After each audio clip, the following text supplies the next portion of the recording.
internal consultations aiming at aligning this project with national priorities and other bilateral and regional commitments. In closing, allow me to reiterate Tanzania's commitment to regional integration and shared prosperity. Wake up, wake up, wake up, wake up, wake up out of your sleep, wake up out of your sleep, wake up, I command you in the name of Jesus, wake up. Opinions vary.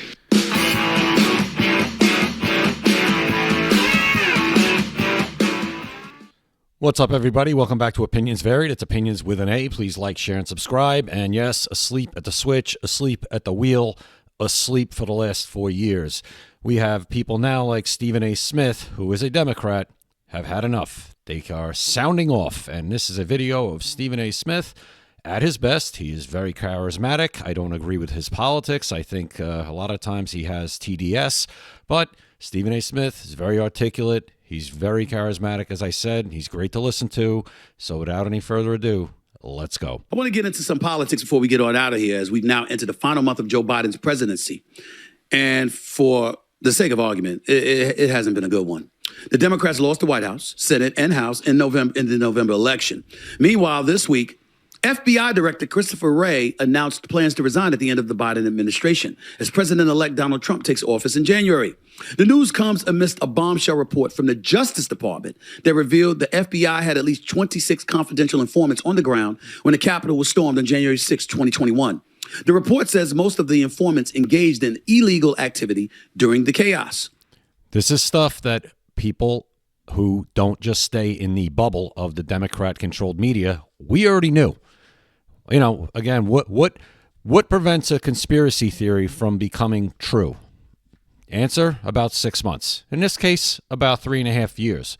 But we always knew that scene on January 6, 2021 was infiltrated with FBI. They say 26 informants. If they say 26, I'm going to times it by 3 and say it was probably closer to, 90 to 100 of them there. That's what I think. But they say 26 informants now were integrated into that crowd. Now we need to know exactly what they were doing, what their purpose was, how they maybe instigated. We need to know everything. And that's why Kash Patel getting into the FBI can't happen fast enough.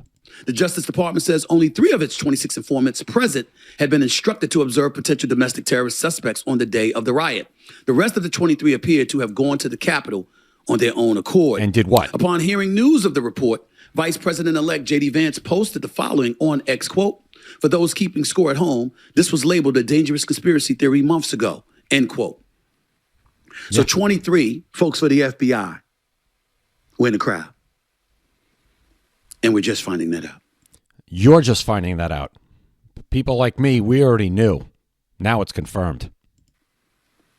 Didn't hear anything about that for the election. Yes, we did. You just weren't Didn't listening. hear anything about that when the quote-unquote insurrection was broached.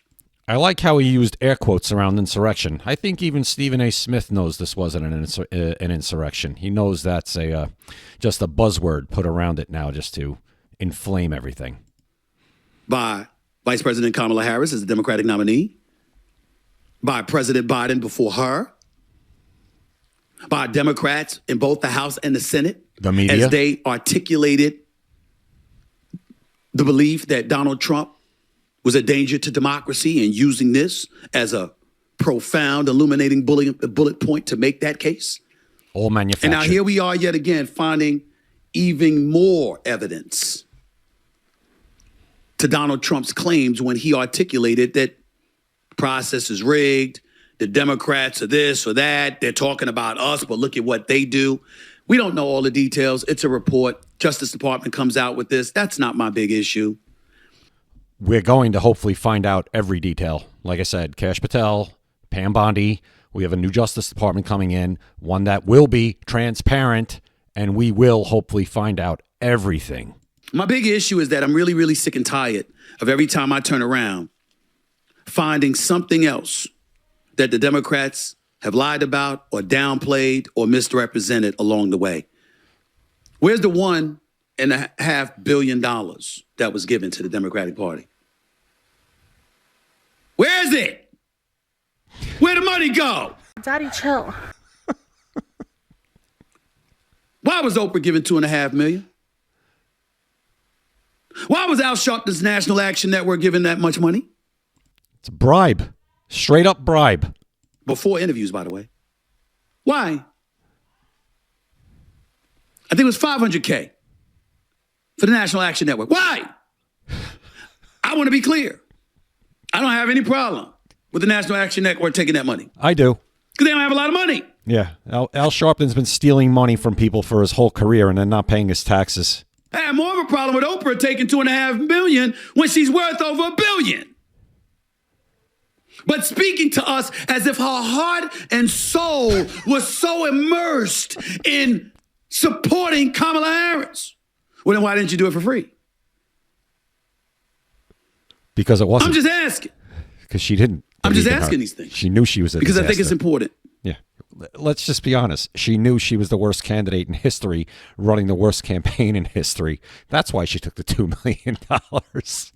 And I think that the time has arrived where we have to stop letting stuff go all the time, particularly when it comes to the left. I mean, I see Republicans like Megyn Kelly or Officer Tatum or Candace Owens or, the Sean Hannitys of the world. You know what I'm getting tired of?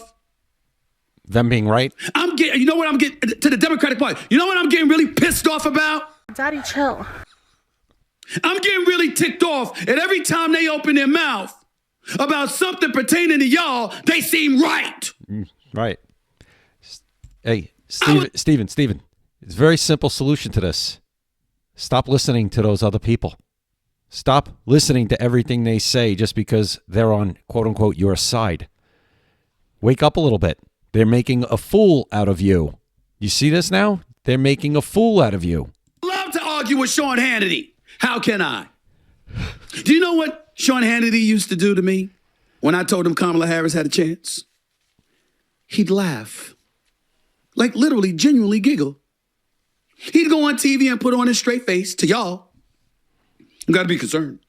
This election could go either way. He laughed. He wasn't concerned about her. Before I called out Biden, he was calling Biden Sleepy Joe. What's percolating on social media today? Just go and look at it, y'all. Joe Biden is caught napping at an African summit in Angola for at least a full minute. You didn't see this, Stephen? They didn't say whether he was snoring or not. That's about all that was missing. But he was clearly asleep. He's funny. I'm not going to pardon my son. I want to state for the record, I have no problem with him pardoning Hunter Biden. I had a problem with him trying to act like it was unjust what was being done in pursuit of getting after my son because they wanted to get to me. All you had to say was, I'm pardoning my son because he's my son. You couldn't just say that, though. You know why you couldn't say that, President Biden? Because you had been telling us it was the last thing that you were going to do. And why did you say that? Because he's a liar. Why did 𝐼RENE Jean-Pierre, remember how she said he will absolutely not pardon his son? Because she's a liar. It's all over social media right now. She's a liar for the liar. They kept saying it. It's everywhere. How many times did the Democrats tell us no one's above the law? No one's above the law. No one's above the law. Nancy Pelosi, Hakeem Jeffries, Elizabeth Warren, who makes you feel like your soul is going to hell if you don't agree with her. Inconsistency after inconsistency after inconsistency. We can argue policies. We can argue politics all day long. No, we've crossed that Rubicon. There is no, but the policies. No, we're beyond that now. We're basically fighting over the way of life now at this point. Whether America stays America, Stephen. See, that's where we are at this point. You need to come to this side a little bit. We'll welcome you in. You don't need to agree with everything we say. See, that's the difference. We will welcome you in with common sense, with decent ideas, with non-craziness, like all these social issues the Democrats harp on. You're welcome in, Stephen. But the Democrats worked really, really diligently to make the case that the right had a monopoly on insidious, evil tendencies. All projection. Corrupt Projection. tendencies. Projection. Duplicitous, hypocritical, untruthful tendencies. Projection. And every time they made those accusations, we turn around and find out that at least some of them are guilty of the same shit. All of them. Projection. I don't know about y'all, but I'm sick of all of it. I'm sick of all of it. They've actually made Donald Trump look like he was right He was right. instead of them. He's always been right. Think about that. He didn't just get to raise his fist on election night He raised it when he got shot, too. as a victor. He's been raising it every night ever since for one different issue after another that he keeps winning because he keeps highlighting what they lied about. And it's only going to get worse for you, Stephen, because more and more is going to come out to show that he was right. He's been right. Okay? I'm sick of it. I have nothing to say. Enjoy y'all weekend. I got to get to Vegas for the Emirates Cup semifinals in the National Basketball Association. And outside of that, I'm just sick of all of this. And I'm sick of a lot of people. So I'm just going to shut up for the rest of the weekend. Y'all have a nice night. Emotional damage.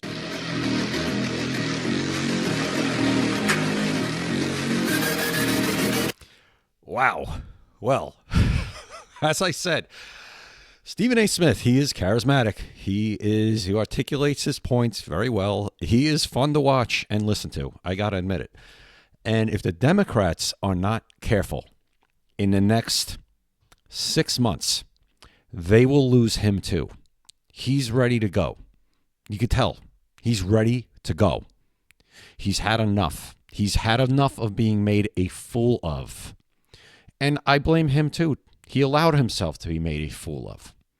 But at least he's got the common sense and the wisdom to look beyond it now and say, you know what? Yeah, they made a fool of me. He didn't say it there, but that's what he's saying. They made a fool of me, and I'm tired of it.